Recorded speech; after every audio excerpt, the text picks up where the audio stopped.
Det der Benedikte, det er lidt noget møg, ikke? Jo, det er sgu ikke særlig godt. Skal vi gøre noget ved det? Ja. Lad os prøve at kigge i bagagerummet. Ja. Tada! Så man bruger faktisk ikke reservehjul mere. Nej, bilerne i dag bliver leveret med sådan et lappegrejssæt, og det er simpelthen for at spare på vægten. Så det er et smart sæt, hvor du har en pumpe og noget skum. Ja. Skal vi prøve? Vi tager kompressoren her. Vi har monteret, så vi kan få lidt strøm, så den ind i cigarettænderne. Ah, okay. Smart. Skruer vi bare på her. Ja.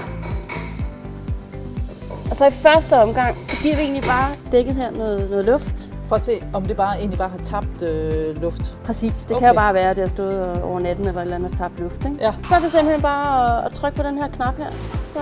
Så kommer der luft i dækket igen. Så kommer der luft i dækket ind.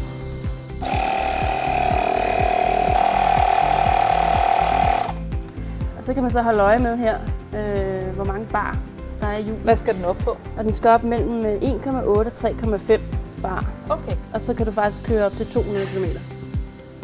Så du kan i hvert fald komme hen til nærmeste værksted for at hente noget hjælp der, ikke? Ja, men det er jo kun, hvis dækket har mistet luft. Hvad nu, hvis det er punkteret? Ja, så er det, at man får hjælp med den her.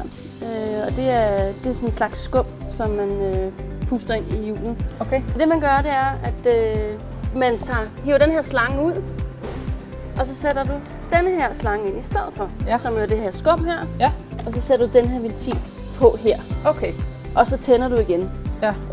Og så sørger den simpelthen for, at den puster luft ind sammen med det her skum, som så går ind og lukker hullet derinde, Ja. så du kan køre. Ikke? Reddet på stregen. Ja.